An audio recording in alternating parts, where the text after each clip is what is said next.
अस्सलाम वालेकुम एवरीवन। सो आज हमने बात करनी है बोन मेटास्टेसिस की। इसको समझने के लिए सबसे इम्पॉर्टेंट चीज़ तो आपको ये है कि ये पता होनी चाहिए कि कैंसर क्या होता है, ये क्यों स्प्रेड करता है, क्यों ख़तरनाक होता है और स्प्रेड कैसे करता है। कैंसर बेसिकली हम डिवीज़न ऑफ सेल्स को बोलते हैं, यानी कि आपकी बॉडी के किसी भी हिस्से में, चाहे वो लंग्स हैं, चाहे वो लिवर हैं, चाहे वो बोन्स हैं, चाहे वो ब्रेस्ट है, चाहे वो यूट्रस है, चाहे वो सर्विक्स है, चाहे वो ब्रेन है, वो हर body part is made up of cells. जब सेल्स जो हमारी बॉडी के अंदर होते हैं उनमें वियर एंड टीयर होता रहता है, यानी कि वो डैमेज होते हैं। जो डैमेज हो जाता है, आपकी बॉडी के अंदर एक डिफेंस सिस्टम है, वो उनको रिमूव कर देती है, जो हेल्दी सेल्स होते हैं उनको रखती है। इसी तरह ये जो एक कंट्रोल प्रोसेस है अल्लाह मियाँ ने बनाया है हमारी बॉडी के अंदर, ये चलता रहता है। लेकिन अगर फॉर सम रीज़न अगर आपकी सेल्स के अंदर डैमेज हुआ है और आपकी बॉडी उसको नहीं रिपेयर कर सक रही, तो क्या होगा कि वो सेल्स में समटाइम्स अनकंट्रोल्ड डिवीजन शुरू हो जाती है। 1 से 2 सेल्स बनते हैं, 2 से 4 बनते हैं, 4 से 8 बनते हैं, they form a clump of cells. Clump of cells is called a tumour. So it means that आपकी बॉडी में ट्यूमर बन गया है, लेकिन your defence system is not strong enough to stop that tumour growth. अब ये tumour क्यों बनता है, हमारे सेल्स क्यों डैमेज होते हैं? ये जेनेटिकली भी डैमेज हो सकते हैं, यानी कि वो एबनॉर्मल जीन्स ही आपको पेरेंट्स से मिले हैं, that's why your genes are abnormal and they have tendency to form tumours. इसके अलावा वो सेल्स आपके एनवायरमेंटल एक्सपोजर से भी डैमेज हो सकते हैं, पोल्यूशन, स्मोकिंग, केमिकल्स। इसके अलावा वो जो है वो आपके फूड इनटेक से भी डैमेज हो सकते हैं। आपके फूड में केमिकल्स हैं, आपकी जो है प्रिजर्वेटिव्स हैं, आपकी फूड हेल्दी नहीं है। All these things can prone your cells to damage and your body fails to repair that damage and इसी तरह एजिंग के साथ साथ क्या होता है, आपकी बॉडी वीक होती जाती है और आपकी बॉडी के अंदर जो वियर टीयर होता है, आपकी body is unable to repair that and our body is unable to select the normal cells and there is more tendency to form tumours. इसी तरह जब ये इस तरह का डैमेज होता है सेल्स में and your body is weak and it cannot select the normal cells and the abnormal cells, they keep on dividing, they form a clump of cells and that is called a tumor. So remember, सारे tumours cancer नहीं होते। Tumours की 2 किस्में होती हैं, एक benign tumours, एक cancerous tumours और मलिग्नेंट ट्यूमर्स। बिनाइन ट्यूमर्स क्या होता है, उनकी ग्रोथ होती रहती है उसी जगह पे, but they don't spread to different body organs. That's why ये उस जगह पे जहाँ पे ग्रो कर रहे होते हैं वहाँ पे तो प्रॉब्लम दे सकते हैं, लेकिन वो स्प्रेड नहीं करते। इसी तरह जो मलिग्नेंट ट्यूमर्स होते हैं, ये आपके जिस्म के मुख्तलिफ़ हिस्सों में स्प्रेड करने की सलाहियत रखते हैं, इसलिए हम इनकी स्टेजेस बोलते हैं। अगर फॉर एग्ज़ाम्पल अगर हम ब्रेस्ट कैंसर की बात करें, अगर वो ब्रेस्ट तक लिमिटेड है ट्यूमर तो वो स्टेज 1 है। अगर वो ब्रेस्ट में उसका साइज़ बड़ा हो गया तो वो स्टेज 2 है। अगर एक्जिला में चला गया तो वो स्टेज 3 है। अगर वो स्प्रेड कर गया तो वो स्टेज 4 है। इस तरह depending on where the tumour is located, हम उसकी स्टेजिंग उस पर डिपेंड करती है। मलिग्नेंट सेल्स बेसिकली क्यों स्प्रेड करते हैं, कैंसर सेल्स क्यों स्प्रेड करते हैं? होता ये है कि फॉर एग्ज़ाम्पल अगर हम ब्रेस्ट ट्यूमर की बात करें तो ये जो ब्रेस्ट कैंसर सेल्स होते हैं, ये आपकी जो ब्लड वेसल्स होती हैं या फिर आपकी लिम्फेटिक वेसल्स जो होती हैं, ब्लड वेसल्स जो खून की शरेआनें होती हैं, जो लिम्फेटिक वेसल्स जो आपके लिम्फ को ड्रेन करती हैं, यानी कि जो फ्लूइड बेसिकली आपकी बॉडी में ड्रेन करी होती हैं। ये 2 तरह की लिम्फेटिक चैनल्स होते हैं, यानी कि हमारे जिस्म में, पूरे जिस्म में 2 तरह की नालियाँ चल रही हैं। ये जो सेल्स होते हैं ये उन नालियों के अंदर चले जाते हैं और ये उन नालियों के ज़रिए जिस्म के दूसरे हिस्सों तक पहुंच जाते हैं। ब्रेन पहुंच सकते हैं, लंग्स में पहुंच सकते हैं, लिवर, बोन्स, हर जगह पहुंच सकते हैं।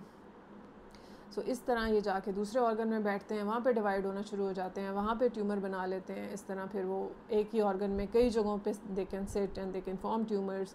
इस तरह ये मल्टीपल मेटास्टेसिस बना लेते हैं। इस कैंसर के स्प्रेड को हम मेटास्टेसिस बोलते हैं।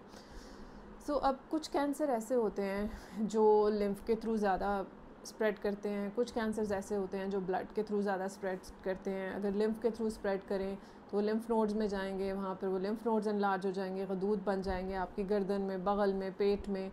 इस तरह जो ब्लड के थ्रू स्प्रेड करेंगे वो आपके ज़्यादातर बोन्स में जाएंगे, लिवर में जाएंगे, लंग्स में जाएंगे और वहाँ पे डिफरेंट ऑर्गन्स को डैमेज करना शुरू कर देंगे।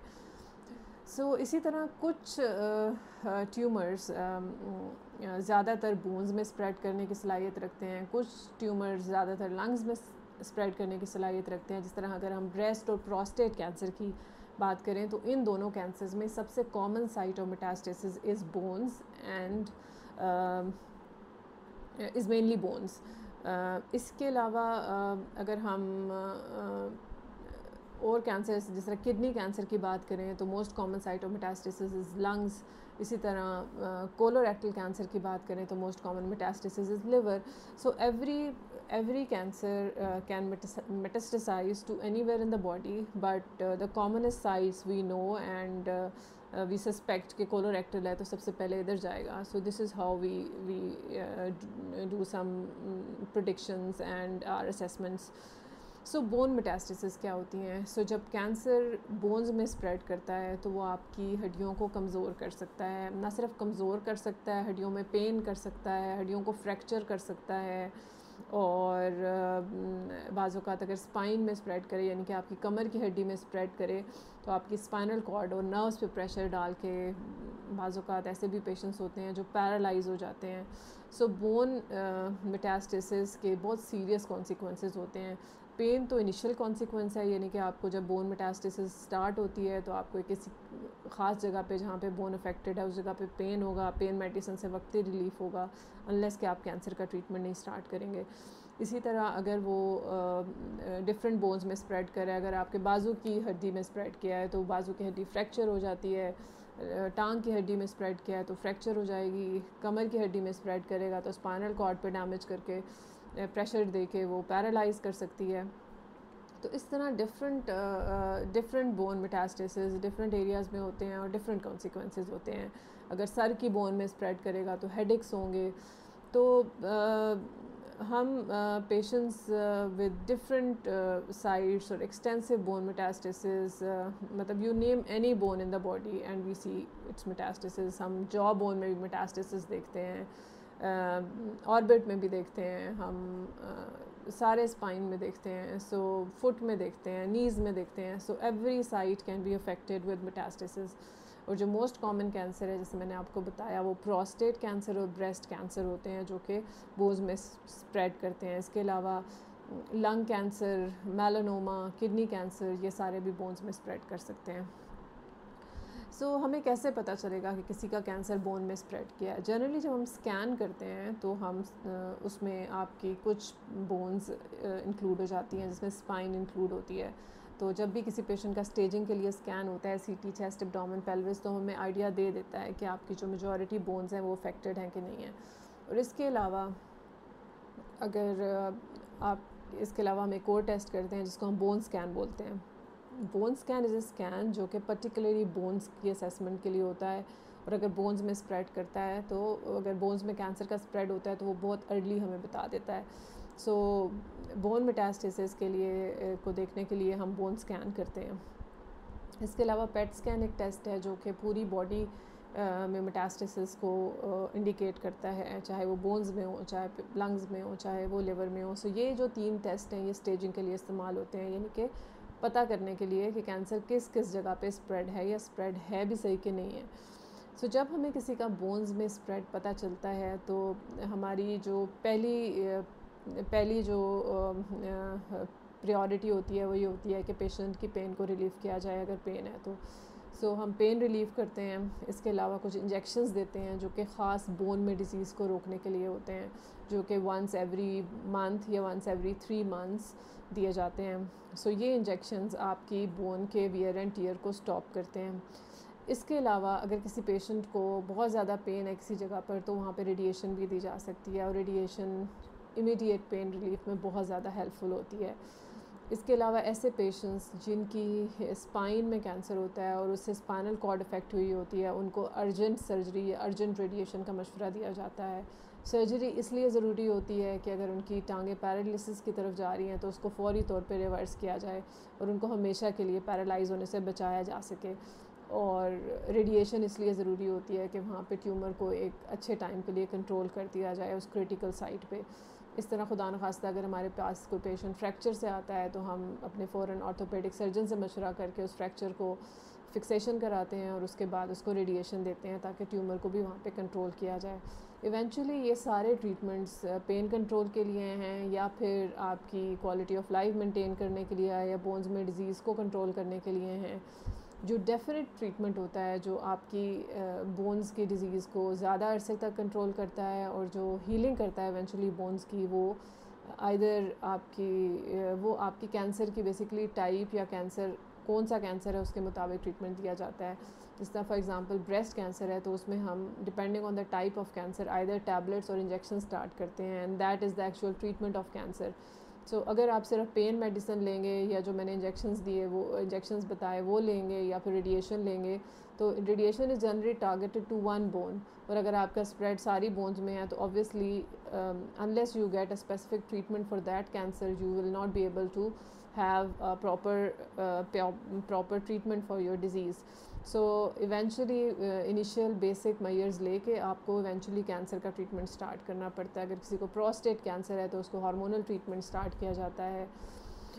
इस तरह किसी को किडनी का कैंसर है तो उसके मुताबिक ट्रीटमेंट स्टार्ट किया जाता है। तो depending on the type of cancer the patient has तो डेफिनेटिव ट्रीटमेंट जो होता है वो उस टाइप ऑफ कैंसर के मुताबिक होता है। और इवेंचुअली हम स्कैन्स में देखते हैं फ्रैक्चर भी हील होते हैं, हम देखते हैं बोन्स भी हील होती है, हम देखते हैं पैरालिसिस भी रिवर्स होता है। हम ये भी देखते हैं कि पेशेंट अगर कोई हमारे पास इनिशियली बहुत ज़्यादा वीक कंडीशन में आया है और बहुत ज़्यादा पेन की वजह से चल फिर नहीं सकता या पैरालिसिस हुआ है जिसको टाइम पे सर्जरी या रेडिएशन हो गई है तो वो चलने फिरने भी लग जाता है। So again the important message is कि अगर आपको कैंसर डायग्नोज्ड है और उसके बाद आपको किसी ऐसी जगह पे पेन हो रही है जो मुसलसल रह रही है तो आपको सर्टन टेस्ट कराने हैं टू फाइंड आउट कि आपको कैंसर बोन्स या किसी ऐसी जगह पे स्प्रेड तो नहीं कर गया, और अगर स्प्रेड कर गया है तो फिर उसका स्पेसिफिक ट्रीटमेंट आप अपने डॉक्टर से डिस्कस करेंगे। इस तरह जो स्पाइन में मेटास्टेसिस होती हैं उनसे, क्योंकि मैंने आपको बताया कि पैरालिसिस हो सकता है, तो अगर कोई पेशेंट किसी को टांगों या बाजू में कमज़ोरी हो रही है और उसको बोन मेटास्टेसिस हैं और हाथ पाँव सुन्न हो रहे हैं या इस तरह की कोई प्रॉब्लम है तो डेफ़िनेटली अपनी डॉक्टर से डिस्कस करे ताकि वो उसका MRI करा के उसकी स्पाइन को चेक किया जाए कि कहीं बोन में डिजीज़ की स्पाइन को कंप्रेस तो नहीं कर रही और उसका अर्जेंट ट्रीटमेंट किया जाए। So this was the main concept about cancer spread and bone metastasis. So I hope you have learned something from today's talk. If you have any questions you can let me know in the comments and I will definitely try to answer. Thank you very much.